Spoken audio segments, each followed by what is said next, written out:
سبحانك لا علم لنا إلا ما علمتنا إنك أنت العليم الحكيم.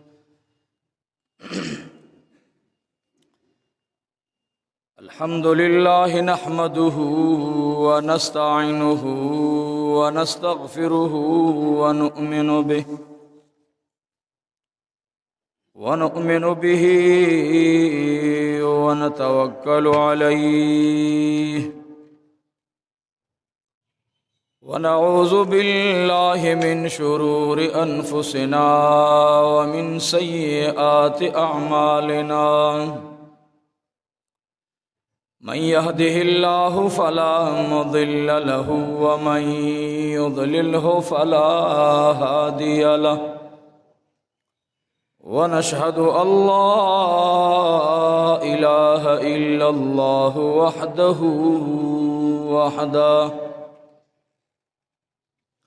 لا شريك له ولا وزير له ولا مشير له. ونشهد أن سيدنا وسندنا وحبيبنا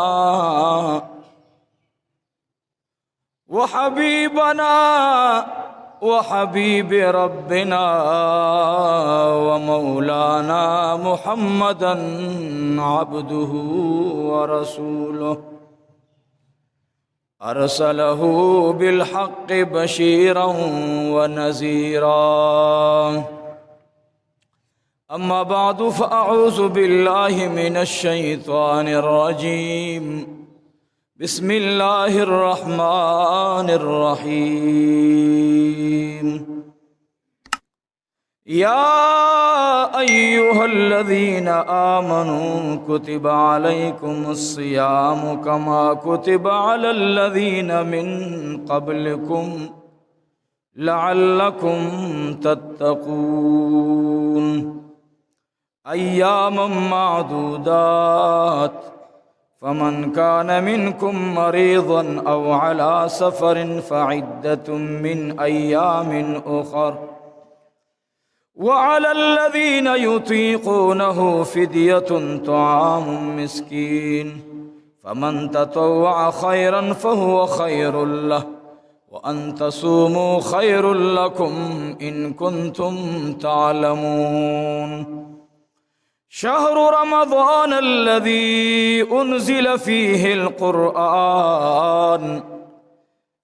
القرآن هدى للناس وبينات من الهدى والفرقان.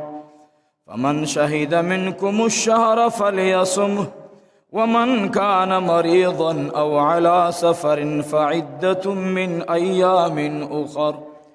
يريد الله بكم اليسر ولا يريد بكم العسر ولتكملوا العدة ولتكبروا الله على ما هداكم ولعلكم تشكرون. وإذا سألك عبادي عني فإني قريب أجيب دعوة الداع إذا دعاني فليستجيبوا لي وليؤمنوا بي لعلهم يرشدون. صدق الله العظيم.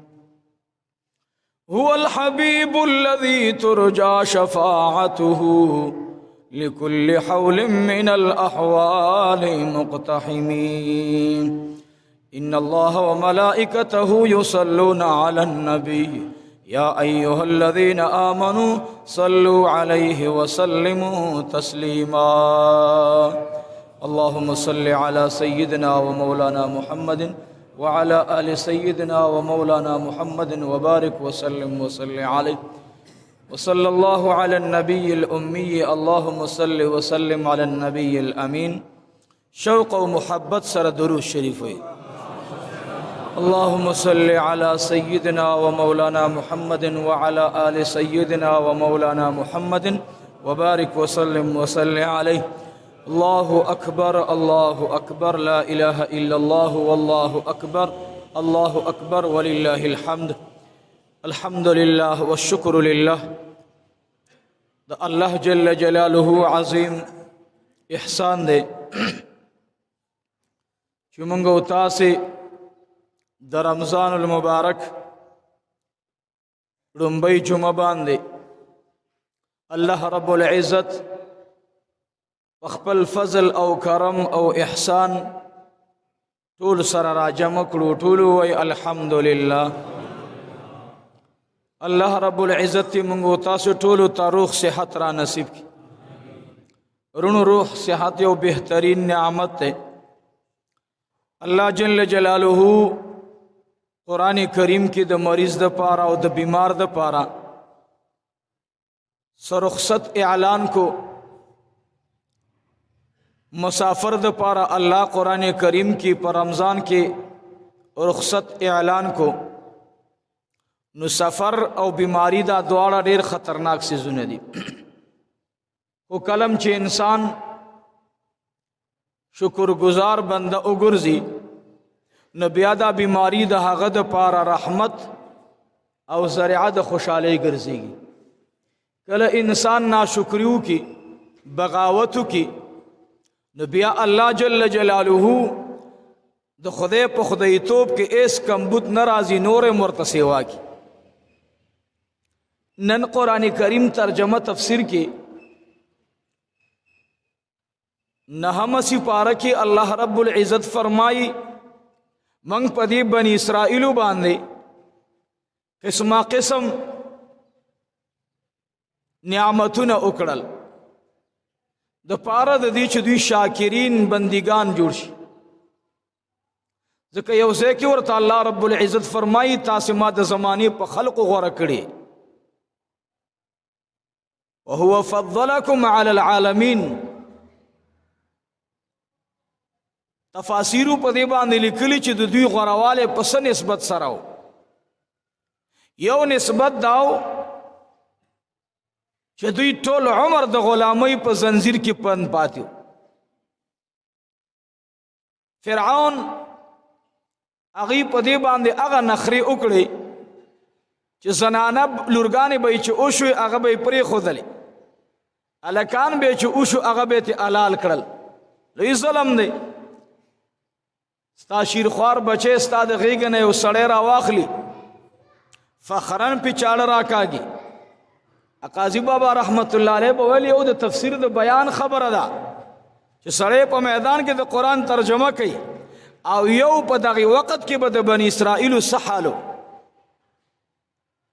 لیکن خدای پاک په رحم وکړو ثابت دریاب چوړل کوي او با صفت دا دی چې دا ځان سره د ځان نه لاندې سي وړاندې بوزي. لیکن بنی اسرائیل ته پکې الله روډونه جوړ کړل. کانه دا کې دیشي چې او کانه په من باندې سری کې او بل کانه سری کې او لاندې برمه او بترا اوزي. لیکن دیت الله رب العزت کانه پروت او موسی علیہ السلام تعالی وی کانه اوخه فقلنا اضرب بعصاك الحجر. نو الله رب العزت ورتا دولس چنی را اوستل. دا بل نعمت. اوس میرونو تول طالبانو ته طالباتو ته په تفسیر کې چې ګورئ که یو سړی د رڼا د پاره که شمسی لګی نو به بم شمسی راوړي بیټری به راوړي که بجلی لګی تار به راوړي د یو ټرانسفارمر نه بجلی راولي. لیکن بنی اسرائیل ته الله رب العزت د خیمو په لرګو کې اوستنو کې داسې لوټونو تنظیم وکړو چې کله به ود کېدل او زړه به دا غوښتل چې دا رڼا دې ختم شي تیاره به رڼا به لاړه لیډ به خپله بند شو. ټچ سسټم ورته الله برابر. ګورئ ورته اوس دې نعمتونو ته ګورئ. راځم یو اهمي موضوع ترونو. بنی اسرائیل ته الله رب العالمین په خیمو لرګو کې لیټونو تنظیم وکړو. نه به ښکاره کېدل چې شپه به شوه لرګي سر به رڼا شروع کړه. دا د دوی خپل کمالو. دا د جناب موسی علیه السلام کمالو. د وخت نبی هر وخت به دوی دپاره دعاګانې غوښتلې.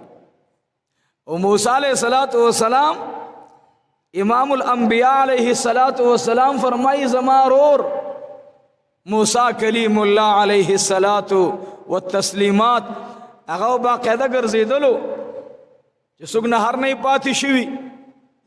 الله رب العزت ورته د طعام انتظام وکړو، من او سلوای ورته را نازله کړه. د چکنۍ په شکل باندې سپینې د پرخې په شکل باندې به یو داسې نمګین سیز به راغی د دوی په خیمو او په پاک سیز به پروت و، بیکاره سیز باندې به نه پرېوتلو. مثال په طور باندې واوره چې وریږي خو په پاک ځای راورېږي، په ناپاک هم راورېږي.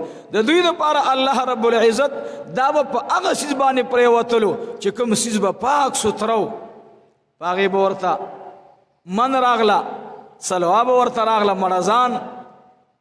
دا نعمتونه رونو ګورې یاد ساتئ. زما مقصد د بني اسرائیلو د واقعاتو نه د بیان نه دی، خو قرآن کریم طریقه دا ده اے نبی مونږ تا ته بیانو د سابقو قومونو حالات، مونږ ولې هغوی هلاک کړل. عذاب پرې راوست. فارسلنا علیهم الطوفان والجراد والقمل والضفادع والدم آیات مفصلات. خدای پاک وایي طوفان مې پرې راوست، ملخان مې پرې راوسته، قاطی ملخان، والجراد والقمل دا سپگی لاس به داسې کو چې خولې ته به وړو تش به و، خو چې خولې ته به نږدې شو ډک به شو د ګنده وینې نه او د سپګو نه، نو هغه د انسان فطرت به چیرته برداشت کوي. د څه دپاره الله پاک انسان او ځان له وګوره نعمتونه مې درکړل، ما ومنه، هغوی را ولګېدل د سخي عبادت یې شروع. دا خو زما د نبي برکت دی علیه السلام. محبوب علیه السلام الله ته دعا وکړه، یا الله زما د قوم باندې داسې عذاب مه راوله چې ټول یو شان هلاک شي. اوس موږ باندې تکلیفونه راشي یو دنیا یو ګوټ کې بل ځای کې، دا اوس کرونا په شکل باندې یو عذاب. شعیب علیه السلام قوم باندې عذاب راغی. شعیب علیه السلام څه وایي؟ اے قوم ایس پروا مو نه ساتم، خدای مو تباه او برباد کړ. شعیب علیه السلام مفسرینو حضراتو لیکلي دي چې دلته یو مسله را اووته، هغه دا چې قوم کافر باندې خدای عذاب راولي، دا به ورته نه وي چې خدای دلته نجات ورکړي، خدای دا پکې تباه او برباد کړ. ولې دا طریقه د چا وه؟ د شعیب علیه السلام. او زما نبی صلی الله علیه وسلم په قوم باندې چې کله سراغلل قد سالی راغله، زما نبی کم حرکت وکړ؟ شعیب علیہ السلام یا اللہ تباہی کا پوٹے خپنی مور باندے، یا اللہ زما خبرے من لینا دا. موسیٰ علیہ السلام تا قوم راغے، اے موسیٰ منگ بانی جبارین و ظلم او ستم کڑے دے، منگ دی قوم نظمکنی سوز منگ نظمکنی ولیدہ. رب العالمین ورطا حکم کئی اے زما کلیمہ ویلے گا میدان تا، اجازت تے ورطا ورزیدی ورباندے. قومو یا موسیٰ ان قوما جبارین، دی قرے کے خویا موسیٰ دا سے قوم دے چاگا زڑا وردے، جبارین دی ظالمان دی، منگ بے نشو وردے نسوکم. موسیٰ علیہ السلام تا قومو اے موسیٰ فذہب، قام ورتوی فذهب تلارشا انت و ربکا او رب دم لارشا فقاتلا انہا ہنا قاعدون. تاسے لارشی و منگم تماشا کو رازم یو اہمی خبری تا. شعیب علیہ السلام تو گورا، موسیٰ علیہ السلام تو گورا، یا اللہ سرگردانے کا خبر اونا من لسورتوی سرگردانے کا. اللہ رب العالمین دوی سلویخ کالا سرگردانا و ساتل، سلویخ کالا کله مې چې د پیغمبر په قوم باندې تکلیفونه رالل، قادسالي راله، قادسالي پې راغله، هغه دشمنان د امام الانبیاء زما د خبرې نه به اوس څه واخلئ. ګورئ مسافرو ته م ویما، حاضرینو ته م ویما، غایبینو ته م ویما، زما نبی علیه الصلاة والسلام مکه مکرمه کې دی. قادسالي ور باندې راغله، خلقو باندې هغه خلق چې چا به پیغمبر ته ساحر ویلو، چا به ورته جادوګر ویلو، چا به ورته کاهن ویلو، چا به ورته کاذب ویلو، هغه دشمنان د رسول الله رالل. خپلو کې مشوره وکړه چې څه به کوو، څه به کوو، حل څه دی؟ د دې دپاره څه حل راویستل پکار دی. نبي خفه دی، د هغې ظالمانو هم دا یقین و چې دا څه د خدای نعمتونه بندي، دا موږ باندې د نبی کریم صلی الله علیه وسلم د مخالفت په وجه باندې دا عذابونه راغلل. ښه په دې پوهېدل الله دې د ضد او عناد د توپان نه موږ او تاسې محفوظ وساتي. ضد او عناد ډېر خراب څیز دی. کله کله یو خبره کوم نو بعضې ملګري ما ته وي مولوي صاحب داسې خبره ډېره مه کوه، د خلقو بیا نفرت پیدا کېږي. زه هم نه رونو نفرت به نه وي رونو.